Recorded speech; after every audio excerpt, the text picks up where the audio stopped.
Olá, bem-vindos a mais uma aula da nossa matéria. Hoje nós falaremos sobre regulação econômica. Bom, nós temos trabalhado ao longo do nosso curso sobre questões envolvendo aspectos competitivos relacionados aos padrões das estruturas de mercado.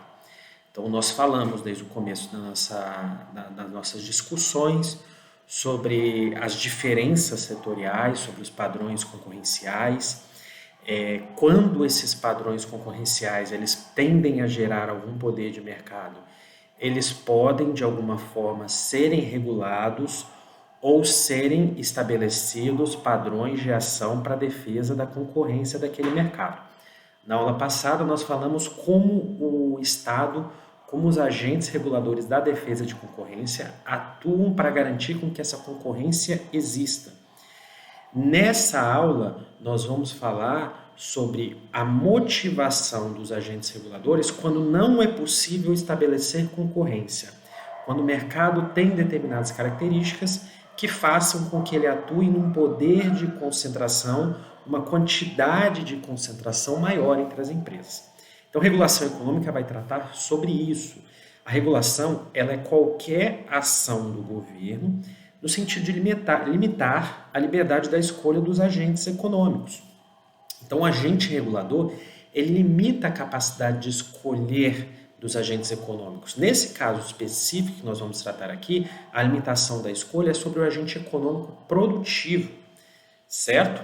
Esse agente regulador, que seria, no caso brasileiro, uma agência responsável por algum setor da economia, ele vai fixar uma tarifa para um determinado serviço e se ele o fizer assim, ele está restringindo a liberdade que uma empresa tem de estabelecer o preço sobre ela. Então ele vai estar restringindo de alguma forma com que a empresa capture todo aquele excedente de lucro que ela gostaria de captar.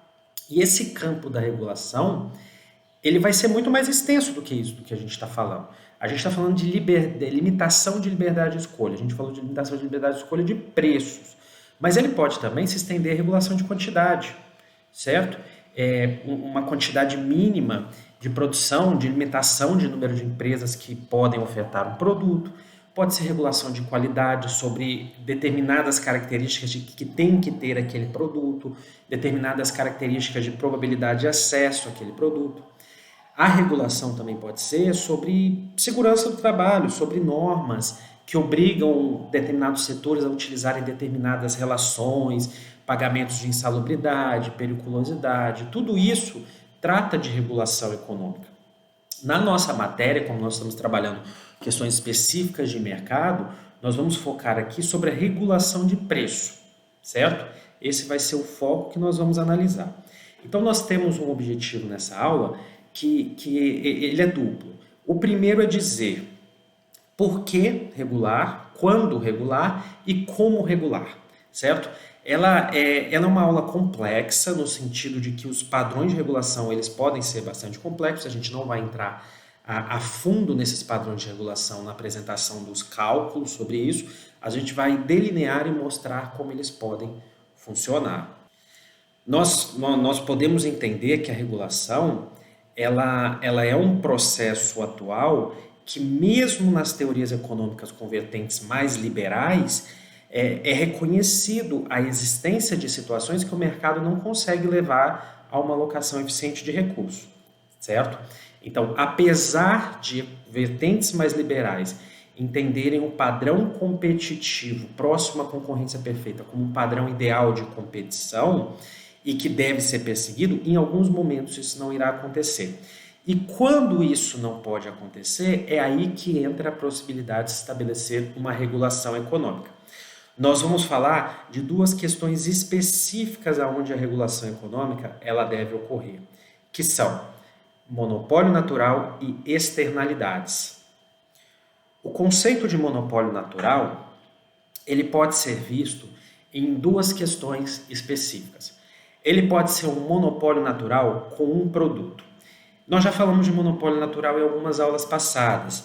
O caso do monopólio natural, quando a gente fala de um monopólio com um produto, são os casos onde os custos de produção para aquele produto eles são menores se a gente produzir aquele produto em uma única firma do que em duas.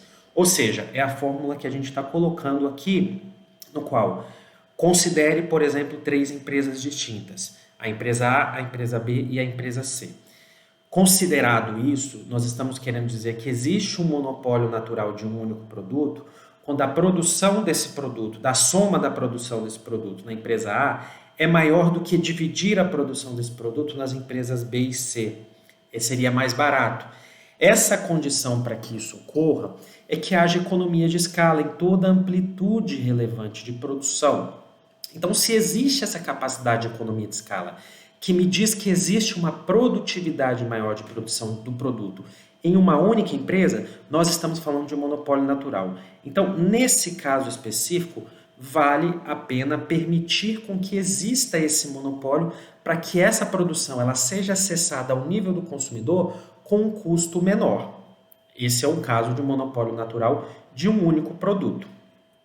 Pode existir também com que exista um monopólio natural no caso de mais de um produto, certo?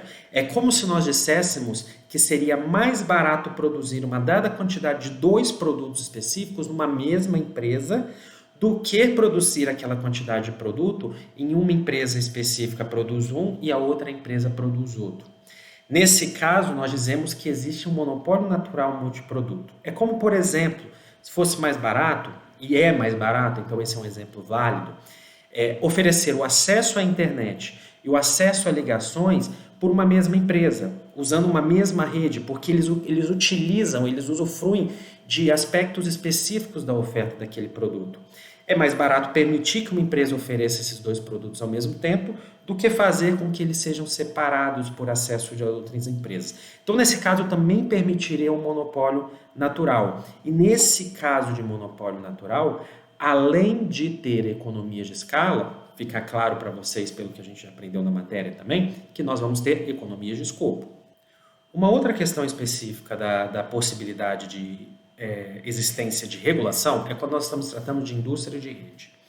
As indústrias de rede, na verdade, elas exploram uma multiplicidade de relações e de transações entre agentes econômicos em vários espaços e territórios, tanto, por exemplo, a níveis montante da cadeia de produção, quanto a níveis ajusante.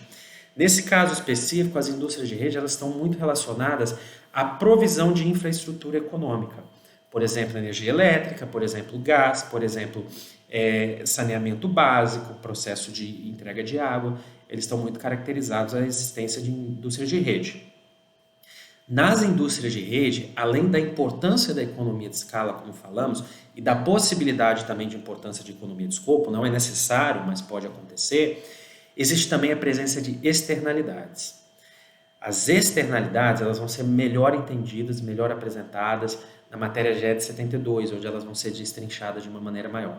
Mas existe externalidade, nós falamos que existe a possibilidade, quando o benefício de um usuário depende do número de usuários ligados à rede.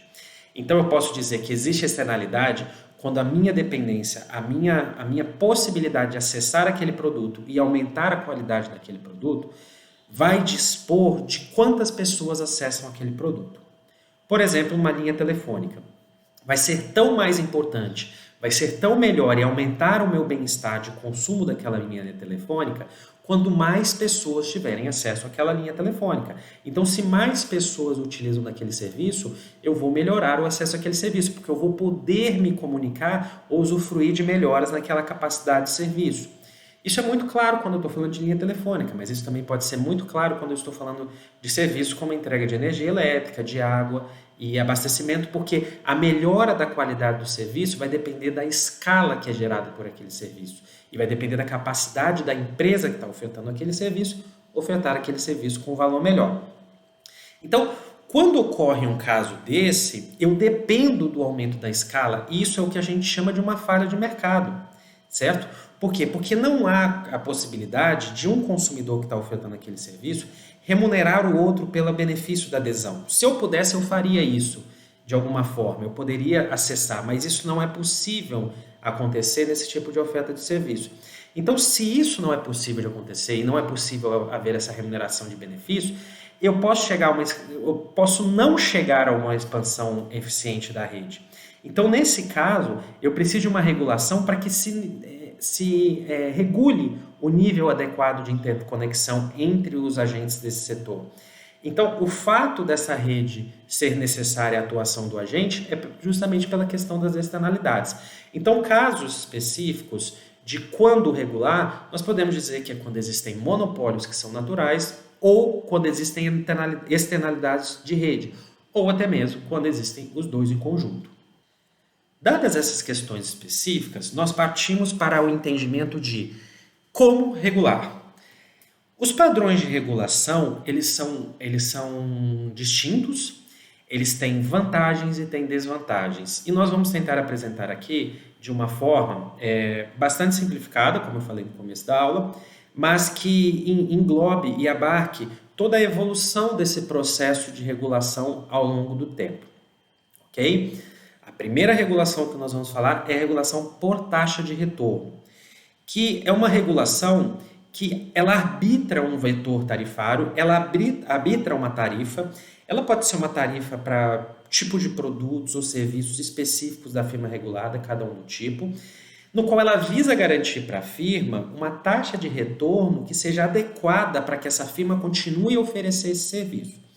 Então, o que ela está fazendo? Nessa fórmula que eu estou mostrando para vocês, basicamente o que ela faz é dizer que a receita total da firma, derivada dos vários produtos ou serviços que a firma é regulada, ela deve ser igual ao custo de operação daquele serviço que a firma opera, mais a depreciação do capital, ok? Nós temos que incluir a depreciação do capital ao longo do tempo para esse custo operacional, e ela deve deixar, além desse custo, uma taxa de lucro, que é um lucro normal sobre o capital investido. É um lucro que é definido sobre a quantidade que eu entendo que é necessária para que essa firma continue a operar nesse mercado.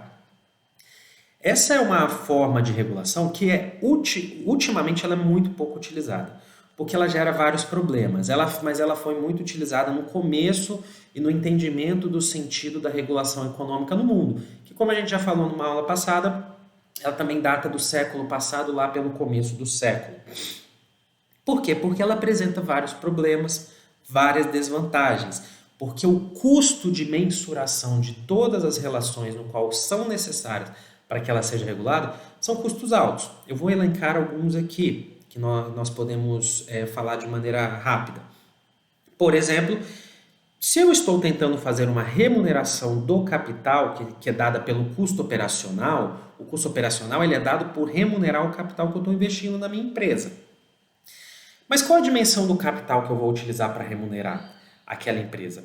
Porque o que eu incluo de capital dado aquela remuneração da empresa? Incluir o capital significa dizer que eu entendo qual o capital que a empresa usa. E isso não é de fácil observação. E isso também vai trazer uma questão no qual a empresa ela vai tender a querer ser remunerada sobre todo o capital que seria possível ser remunerado, sendo aqueles úteis ou utilizados ou aqueles que também não estão sendo utilizados. Então ela vai tentar sinalizar isso para que tenha essa remuneração. E vai caber ao regulador entender qual o capital útil ou utilizado da empresa. E isso vai dizer e vai fazer com que o regulador ele tenha acesso a informações dessa empresa de maneira muito minuciosa, o que aumenta esse custo de regulação.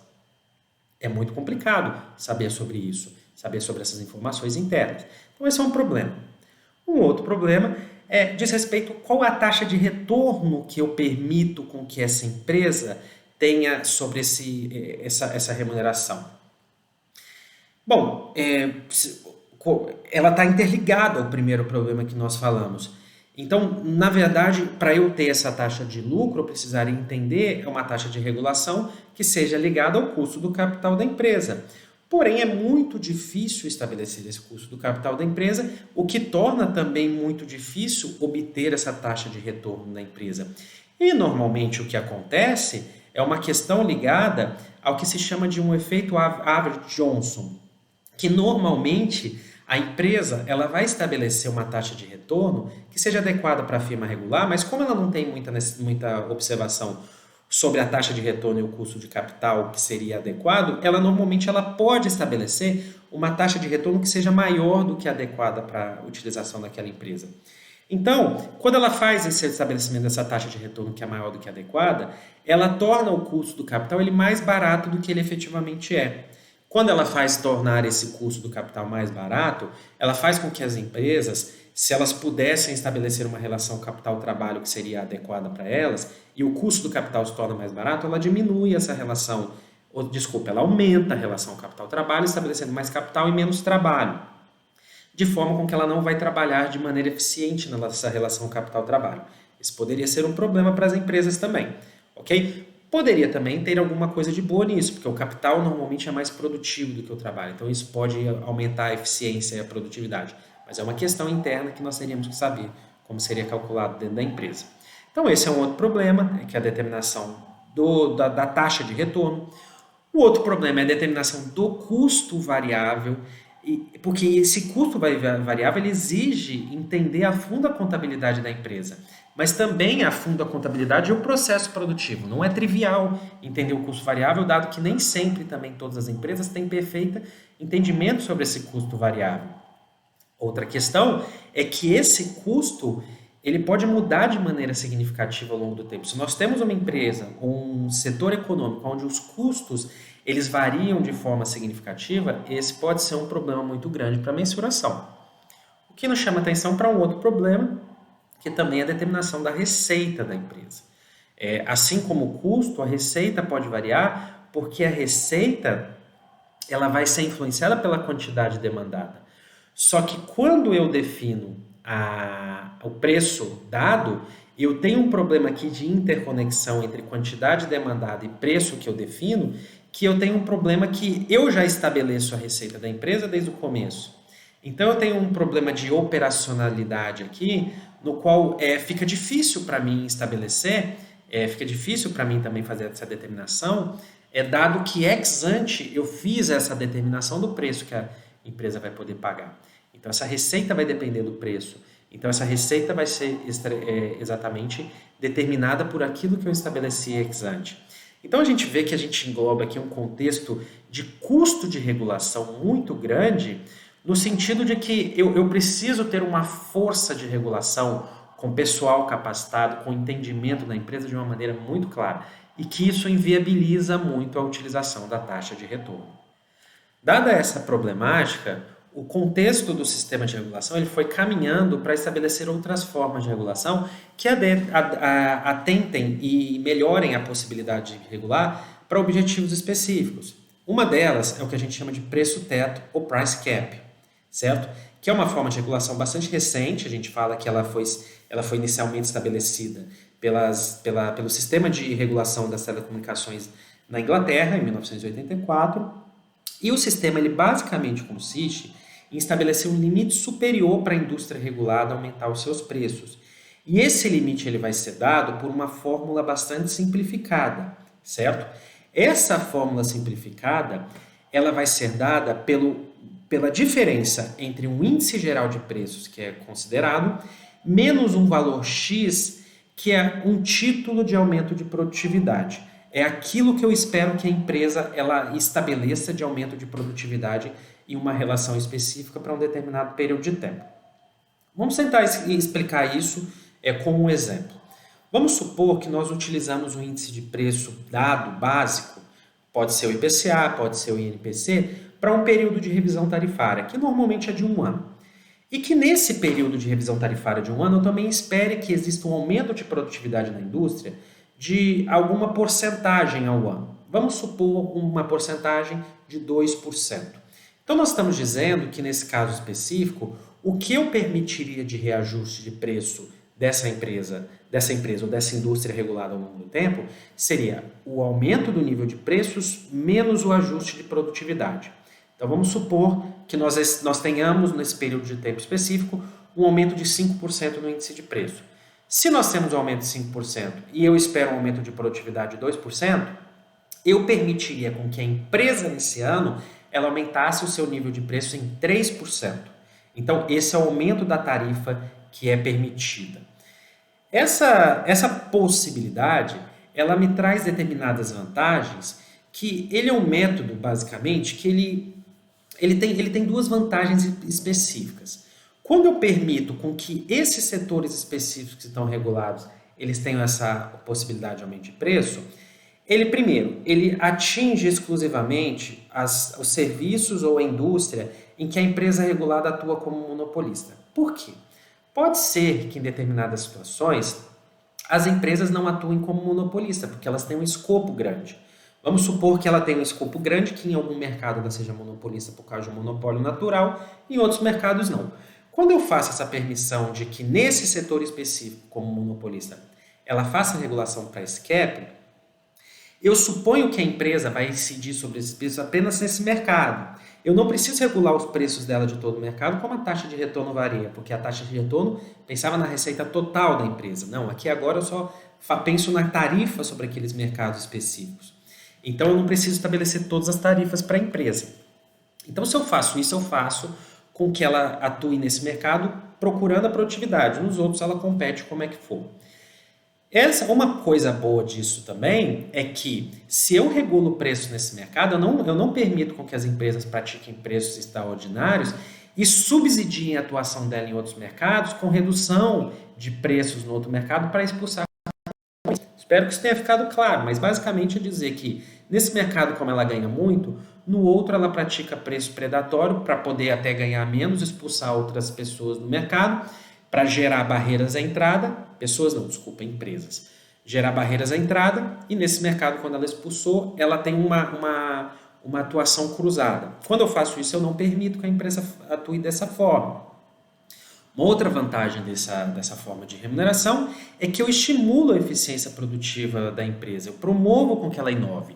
Porque se eu falo o seguinte, olha, qualquer aumento de produtividade acima de 2% que você estabelecer é ganho para você em relação à sua produtividade. Porque se eu falo que 2% é o mínimo, a empresa ela tem um reajuste de uma melhora de produtividade de 3, 4%, qualquer reajuste superior a isso é ganho para a empresa. Então, eu estimulo com que ela procure inovar. Então, ela tem estímulo à eficiência produtiva. E, por último, eu tenho um custo de regulação econômica muito baixo, muito menor do que as tarifas por taxa de retorno que nós falamos anteriormente. Porque a mim cabe agora entender o índice de preço e entender a média de produtividade setorial que eu quero para a indústria. Normalmente, muitas vezes, é estabelecida essa produtividade dada a produtividade do período passado, o aumento da produtividade do período passado. Então, se observa o que foi estabelecido de produtividade, alguma medição de quantidade de capital da indústria sobre a receita de vendas da indústria ou a quantidade de trabalho, medidas de produtividade padrão, estabelecem esse momento de revisão tarifária.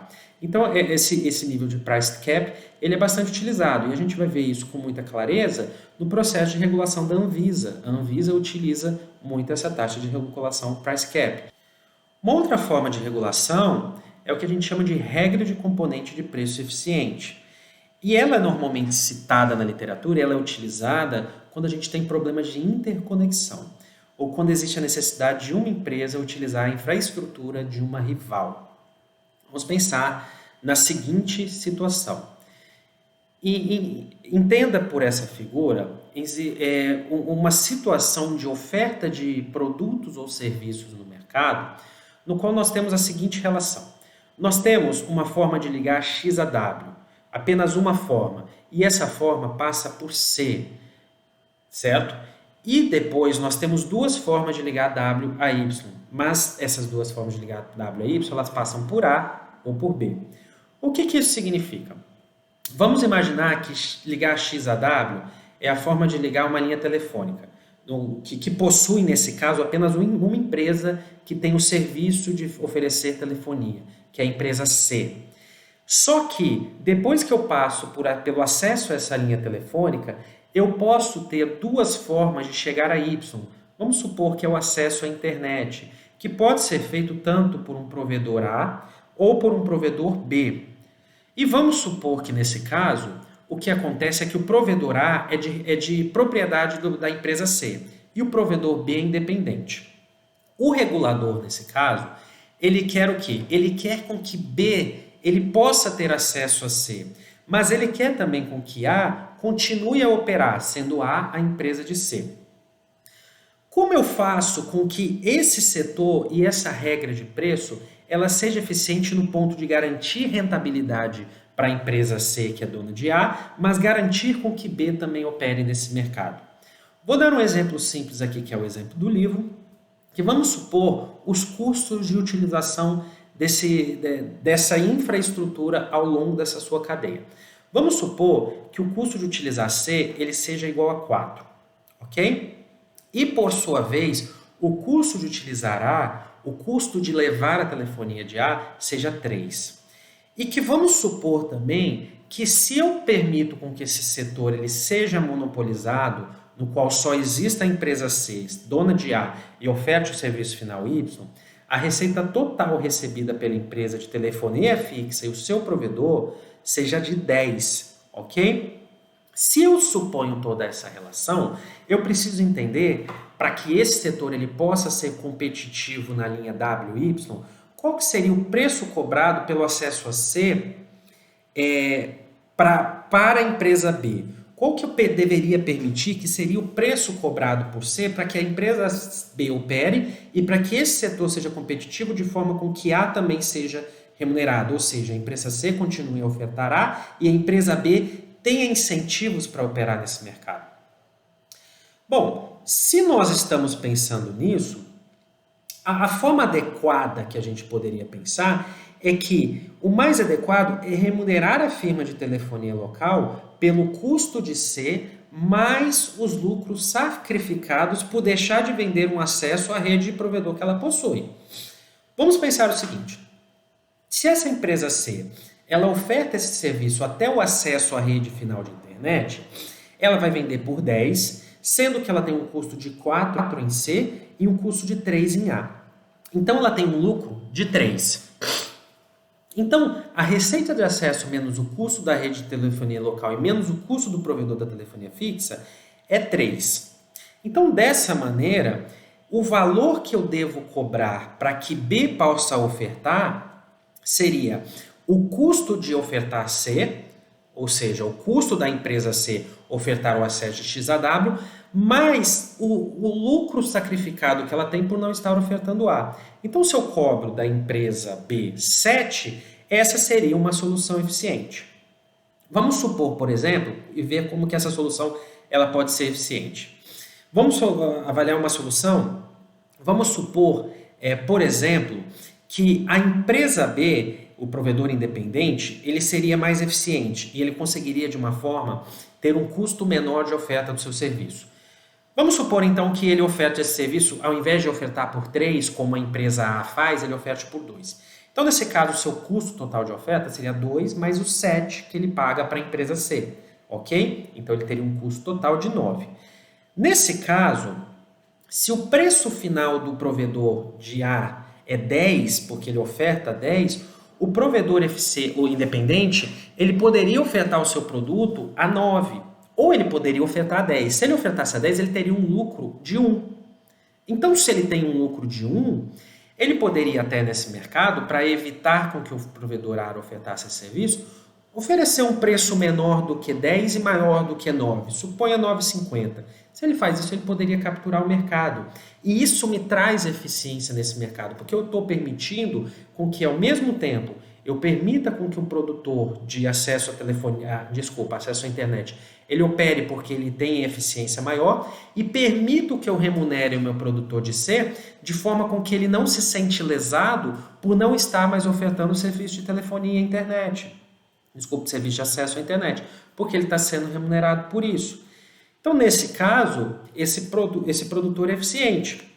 Suponha o caso contrário, suponha o caso no qual B tem um custo de 4. Se ele tivesse um custo de 4, o custo total dele seria de 4 mais 7, 11, ele não conseguiria operar nesse mercado, então eu teria eficiência nesse mercado, sendo ofertado o produto de A, que seria o preço de 10. Então, nesse sentido, uma regra do preço eficiente, ele garante que apenas as firmas mais eficientes, elas permanecerão no mercado. E elas valem a pena tanto para as empresas que estão ofertando a montante no mercado, que ofertam o serviço, quanto para as empresas que estão ofertando à frente, remunerando todas elas de acordo com a capacidade e eficiência delas ofertarem nesse mercado. Uma outra regra de monopólio estabelecida é a regra de Ramsey, que ela é muito utilizada quando nós falamos de regra de monopólio multiproduto, onde preços dos produtos são estabelecidos de forma a minimizar a perda dos consumidores. Nós temos muitos produtos sendo estabelecidos, sendo definidos.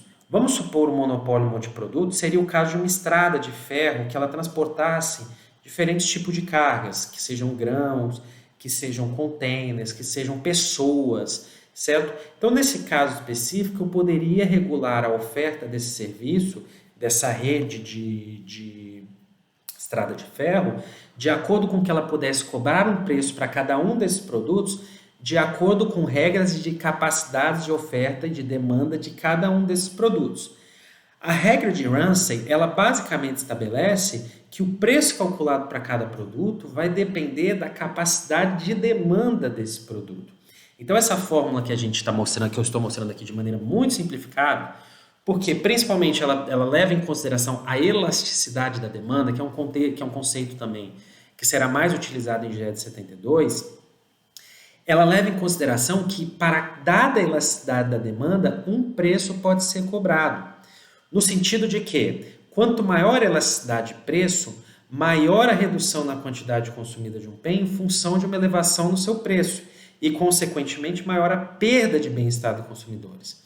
Então, para minimizar essa perda, é necessário que os preços dos vários produtos sejam estabelecidos na proporção inversa de suas elasticidades. Então, o que significa? Elasticidade preço maior, preço menor, certo? Quanto maior a elasticidade de preço, menor o preço que eu vou permitir com que as empresas cobrem desse produto. Isso é bastante racional, porque isso diminui e minimiza a perda do bem-estar dos consumidores, porque quanto maior a elasticidade de preço, menos os consumidores querem consumir daquele produto para aumento dos seus preços relativos. Tá? Podemos discutir isso mais na aula, nós falamos um pouquinho de elasticidade de preço em aulas passadas, mas basicamente ele vai permitir essa precificação de acordo com cada uma das elasticidades. Nós temos determinados problemas nessas relações porque o cálculo da demanda não é trivial, apesar dele ser simplificadamente melhorado por estarmos trabalhando com um padrão de monopólio. Então nós temos como garantir qual a demanda de maneira mais consolidada para aqueles produtos, diferente de uma situação competitiva. Outra forma, e a última forma de regulação, é quando nós estamos calculando com a tarifa em duas partes.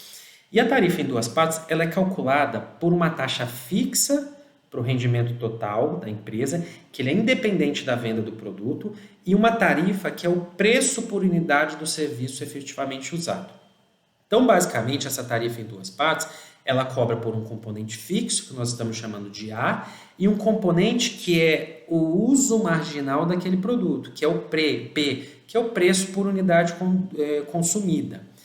Esse tipo de tarifação, ele é bastante utilizado em regras, por exemplo, de acesso a serviços de gás, serviço de água, serviço de energia elétrica, no qual nós temos uma tarifa fixa, e a partir de um determinado momento, quando determinada quantidade de consumo é dada e utilizou daquela tarifa fixa, pode cobrar acima de um preço adicional.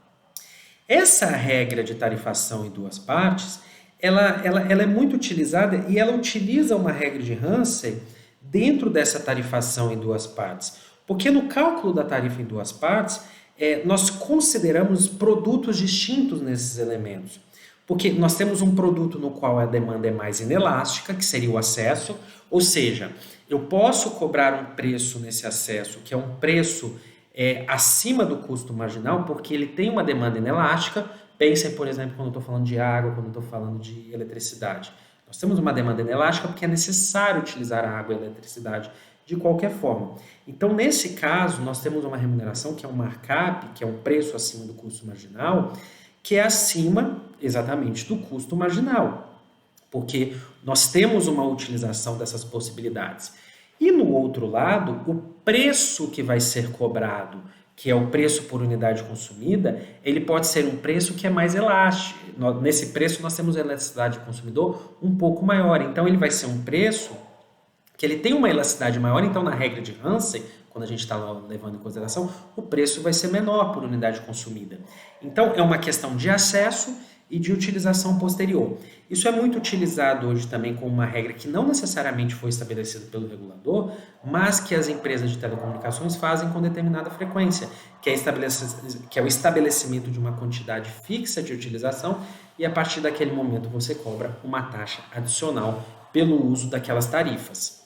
Logicamente, nós estamos vendo aqui que essa relação de elasticidade da demanda e uma forma de forçar essa elasticidade a extrair excedentes de consumidor de alguma forma, num primeiro momento ao acesso, na segunda forma a uma tarifação com elasticidades maiores e preços menores, é uma forma das empresas capturarem esses excedentes de uma forma melhorada, e uma forma com que elas consigam estabelecer melhores lucratividades. Nós vemos aqui, então, nessas observações específicas, dessas capacidades, dessas formas de regulação de mercado, as possibilidades de se estabelecerem regulações e a forma prática como isso é feito hoje na sociedade em geral, quando nós falamos a nível mundo ou a nível Brasil. A nível Brasil, a gente consegue estabelecer e ver essas regulações de maneira muito clara nas agências de regulação, que são as agências de eletricidade, que são a ANEEL, de telecomunicações, a Anatel, a Agência Nacional de Petróleo, que é a ANP, a Agência Nacional de Saúde Suplementar, que é a ANS. Se vocês analisarem, forem entrar a fundo, forem observar essas questões do sistema de regulação, vocês vão ver que essas tarifações elas são bastante utilizadas de maneiras distintas em cada uma dessas agências, a depender das especificidades setoriais. O que importa aqui para a gente é entender que essas tarifas existem e entender que vários dos setores que vocês estão analisando, eles têm determinados padrões de regulação e que são necessários que vocês entendam a forma dessa regulação ocorrer para entender como a conduta dessas empresas, a estrutura desse setor, ele é regulado pela essa capacidade de regulação do ente governamental. Ok? Isso vai ser muito importante quando a gente estiver falando dos agentes e instituições que fazem essas regulações, que também é uma parte da formatação do nosso relatório final da matéria. Nós ficamos por aqui e até a próxima aula.